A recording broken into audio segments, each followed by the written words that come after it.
lovelies. In this video, I will share with you the best strategy for shopping during the sales period so you can get the best out of this period without breaking the bank or having buyer's remorse at the end of it. This video will be divided into two sections. The first section is more of a psychological section, so I will be talking about mindsets and feelings.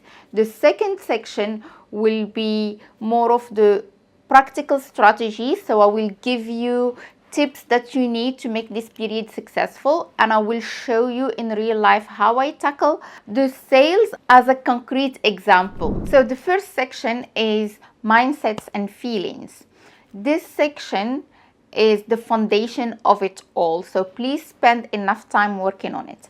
I'm gonna share with you 3 crucial tips for this section. Let's get started. First thing, I want you to be clear that you do not need any of the things you're about to buy. Making the difference between wanting and needing is crucial to avoid any impulse purchases. What we need are obviously things that are crucial to our survival, like food, oxygen, water, shelter, some sort of clothing that will kind of protect us from weather conditions and curious eyes and keep our dignity. What we want is to look and feel beautiful, stylish, confident, all of those positive things in those clothing. Obviously, I'm gonna focus on fashion and clothing because this is what this channel is about. Number 2.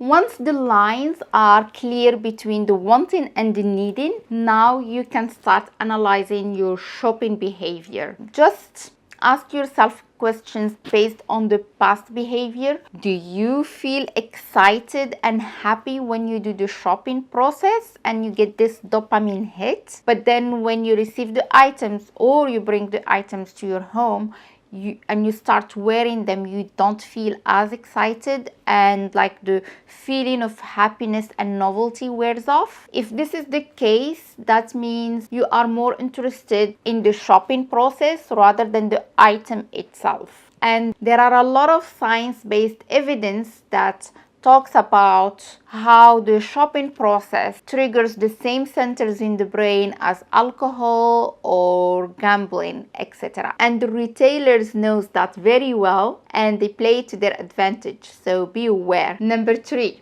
is understanding that this is just material things and they might enhance our lives, but they are in no way, shape or form linked to our self-worth. We are enough with or without those high knee boots that I've been pining over. Can you hear me talking to myself? But no, seriously, if you feel otherwise, then it's time to tuck away that credit card and focus on working on yourself on a deeper level instead of shopping. Before I move to the next chapter, let me introduce myself quickly. My name is Fatima, and in this channel I love talking about wearable, comfortable fashion that makes us feel feminine and confident. Now for the practical tips that I'm sure you have been waiting for. The first thing is I suggest you take a look at your wardrobe. I even suggest to monitor what you wear on a day-to-day basis and see what you have enough of, what you lack in your wardrobe, and every time you put an outfit together, you wish that you have that item for different occasions, multiple times. Like, for example, I do not need any more dresses. In fact, I don't need to buy dresses for the next 5 years, and I put myself on a dress ban lately until I bridge the gap into whatever any other things I need in my wardrobe. So every time I get dressed up, I wish I had an outerwear that is appropriate to Abu Dhabi weather, which is hot outside, high AC inside.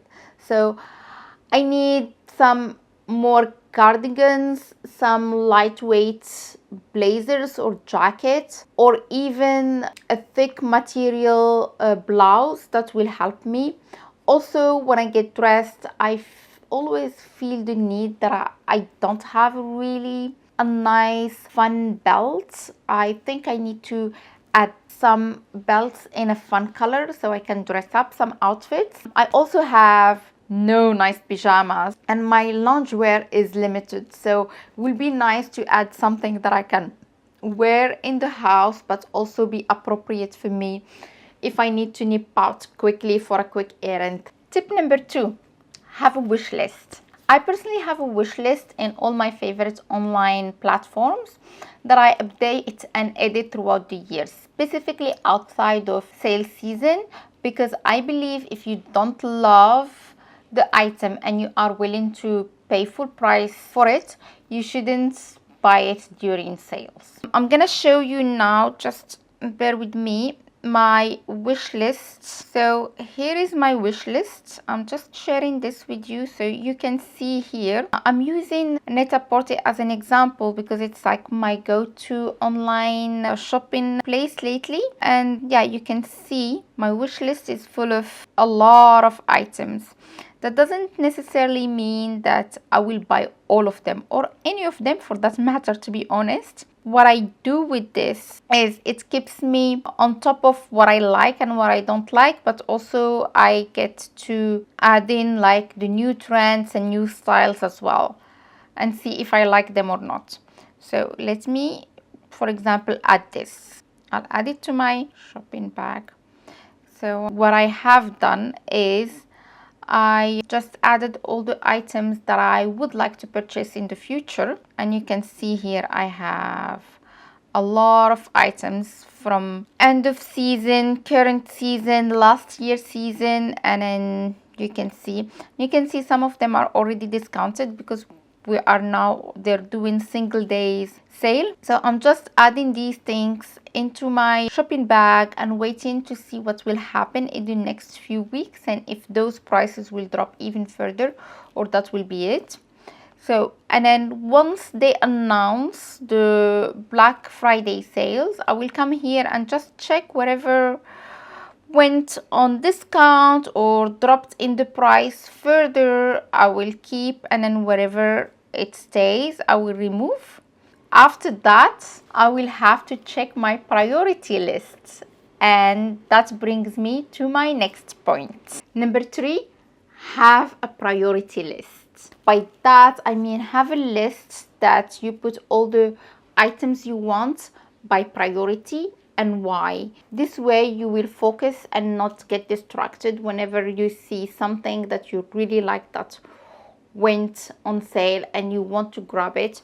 Just go and check your priority list and say if it fits in with that list or not. We in our household, we have 4 priority lists. I have one for me, one for my husband, one for my son, and one for our household items that we would like to purchase. For the purpose of this video, and since this channel is all about fashion, I'm gonna talk about my priority list. So the first item I have is pajamas, then loungewear, then I have leather pants, swimsuit, belt, blazers or blouses, a suit or tailor pants, and lastly, a specific style of dresses from either Zimmermann, Dwayne, or Rexo. All this, it has every single item has a Y in front of it. So for example, pajamas. Why pajamas is in my first priority is because I haven't added any pajamas to my wardrobe for the past 3 years.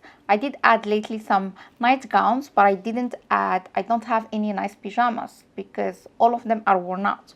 Loungewear, similar situation, different kind, in a way of I have a lot of loungewear that are cozy, but they're meant to be for cold weather.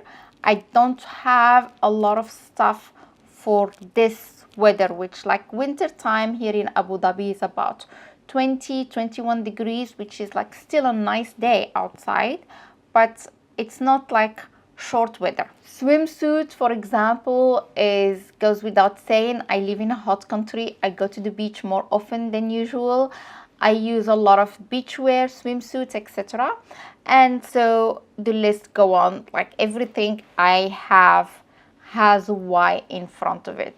Tip number 4 is once you put your priority list together and you pick the items that you like under each category, then take the time to ask yourself the following question. First of all, do I love this piece? Does the color fit in well with my existing color palette? Do I own at least 5 items that will complement this piece? Is it the right size? Is it the right fit for me? Does it answer a purpose in my wardrobe? What is that purpose? For example, I have this Veronica Beard blazer in my wish list, and from like a glance I can see that this color will fit in straight away with my existing color palette.